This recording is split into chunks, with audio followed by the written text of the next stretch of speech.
Okay, now we have the 20th Sunday in Ordinary Time. It's a very interesting gospel reading today because as we can see it, this happened outside the territory of the Jewish people. This happened outside among the non-Jewish people, whom they call the Gentiles, who were adoring against pagan gods. And so Jesus wanted to kind of get out of the territory of the Jewish people because he wanted to have some rest, maybe some time with God. But then this woman approached him. Maybe she heard something about Jesus, and so she pleaded Jesus to do something for her suffering child, daughter. And Christ said, "No, I have to do my work first among my people, God's people." And we should not throw away, these precious things to the dog. Not but puppies, we can say puppies. It's a kind of a, not really dogs, but maybe puppies. It's kind of a word like that they use, because Christ did not really insult the woman, but he said it like with a loving boy, like a pet boy. Anyways, the woman responded, "No, even the puppies or the dogs eat from the scrap that fell from the master's table." And so Christ saw in that woman her faith, her trust and confidence in Jesus. And we cannot say Jesus was wrong or was erring in seeing this. I'm sure he knew the faith of the woman. That's why he said, "How great is your faith, your confidence in God. So what you wish will be granted to you." So, and now this comment of Jesus makes us think, how can a non-believer have that faith whom Christ saw as genuine faith and trust in him? I think it's because of her love for her child and the need for someone who can do something. So that led him to Jesus. And that encounter with Jesus maybe kind of woke her up to the reality of God, to the reality of Jesus as being divine. Because at first she called him Son of David, and then later on she addressed him as Lord. So maybe the encounter with Jesus, whom she heard was a miracle worker, kind of really made her see the divinity in Jesus and have more confidence in him. Maybe because of the way Christ spoke to her, saying, but it really kind of made her faith and confidence in Jesus stronger. That's why Christ said, "Great is your faith, woman, and whatever you ask will be done for you." So again, what is the meaning of faith? As Christians, our idea of faith is very limited. As I learned when I was studying theology in the seminary, a non-believer, who by his or her good conduct can be saved as Christians, baptized Christians, because of their goodness, because of the genuine love that they have. So it's not baptism. It really is not assurance per se of salvation. I think baptism is we're baptized because God needs us, believers, to show the world how the grace of God is working in our life. We are to be a good disciple means to live God's life in this world. So to make it easy for the world to see and experience God. And I believe that is the mission of the Christians, not to consider ourselves to be chosen by God and put ourselves on a pedestal so that they can see us. No. We have to live God's life here as Christ lived God's life when he was as a human being in this world. So Christ told us to make disciples of the nations, not Catholics, not Methodists, not Presbyterians, not Jewish, but disciples. Those who want to live the life of God, of Jesus. And so, anyway, so as I said, now let us try to understand the meaning of the gospel today, and do not limit our understanding of our faith to what we can say, because we are the sacrament of God, which means that in our life, into our action, we lead people to know or to experience the spiritual as the existence of God, as this woman experienced in her encounter with Jesus, addressing him as using human terms, ending addressing him as Lord, as divine. Maybe that is our mission. By living a good Christian life, no, they would know and address Jesus and address God as God, because they can see him in us. And so, anyway, and then hay preguntas de ustedes o para aclarar. Sí, bueno, es una observación que mientras que escuchaba cuando Jesús dijo a la mujer, qué grande es tu fe.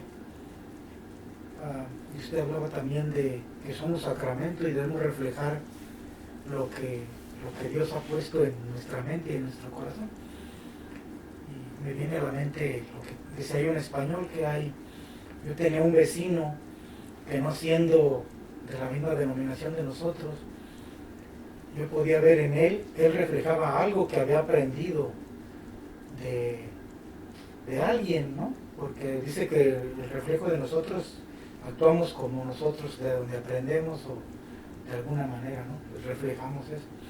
Entonces me sorprende la mujer, ¿no? Que no teniendo ninguna relación con Jesús de nada, pero tenía en su corazón algo muy importante, amor, ¿no? Un amor hacia su hija, y al mismo tiempo estaba segura de que reconoció a Jesús como Señor y como Hijo de David. Entonces, eso es lo que pegó en mi mente, ¿no? Así como cuando dijo el Señor, tu fe es grande, ¿no? Tu fe es... Yo creo que ahora eso es como algo que podríamos pensar nosotros, ¿no? ¿Cómo está mi fe? Verdaderamente sí estoy reflejando lo que en lo que creo o en quien yo creo. Okay, what Philip was saying, that they had a neighbor when he was growing up who was a good person. He belonged to a Christian religion, also, but not Catholic. And so they were looking down at him because he was not Catholic, but he was a good person. I don't know if he was a Christian or not, but in the sense of being a sacrament, we are a sacrament of God, because we believe in him, and we should live our life as disciples of Jesus. And because of our life, we lead people to this encounter with Jesus. And so that's the meaning of the sacrament. Because through our lives, good lives, they would now think of believing in God, in the God we believe in. And so, in the sense of the woman, she was not a sacrament as we are. She should be a sacrament, because she was maybe had saved because of her faith and her knowledge of God. We did not know that she was baptized. We didn't know that. But as we said, belief in God is the main thing. But because she learned to know and to trust in God and Jesus, she was granted what she was asking for. And Christ said, "Great is your faith." So as this man that knew that you were talking about. So not necessarily because he was baptized or not baptized, because as I said, in the theology that we studied, people who are naturally good and living a good life, although have not been baptized, I have a possibility or are also going to be saved, because baptism is to help us experience God. Because salvation depends on the person living God's life in this world. And it's so sad that a non-Catholic was assured of salvation because of the way he lived his life. And we as Catholics are doubtful about our salvation. And it's really sad when we hear Catholics saying they are not sure. Why is that? I think deep in our heart, in our minds, we are not sure of what we're doing because we have not experienced God. ¿Qué te sientes eso, no? Ocurrió aquí, a mí, ahora. Que como nosotros como católicos tenemos duda, no estamos seguros que vamos a ser salvados. Y para que tengamos seguridad, que hacemos devociones, indulgencias, no el cambio de la vida. Si probablemente si estamos viviendo nuestra vida, nuestro compromiso como discípulos, vamos a tener seguridad de la salvación. So what I'm saying is this. It's so sad that we as Catholics, who should be the sacrament of God, salvation and love, are not sure whether or not we're going to be saved. And what gives us security is the devotion, indulgences, and the novenas that we do, but not the change in our life. That is the sad thing about the Catholic life. You can hear Catholics saying, no, they are not sure, because they have not experienced God. But at the same time, we have met people, just 2 weeks ago we have met people who are sure of God's love and salvation, because they have experienced God. But those Catholics who are not sure, and they rely on indulgences or novenas for salvation, but not the change in life. That's a very interesting point. And then that's really contrary to us being the sacrament of God. So if you're baptized and you're not living your life as I should live, then you are not a sacrament and you have no salvation either. Es muy triste, ¿no? Ser sacramento, ser el símbolo o signo del amor del Señor, no estamos seguros de la salvación. Por no estar seguro, hacemos indulgencias, novenas, oraciones, chaples para la salvación, sin cambiar la vida, sin ser como Dios. Nos salva la oración, no el cambio de vida. ¿Qué vamos a hacer? ¿Rezar la novena en el cielo siempre? ¿O vivir con Dios en su amor? What are we going to do in heaven?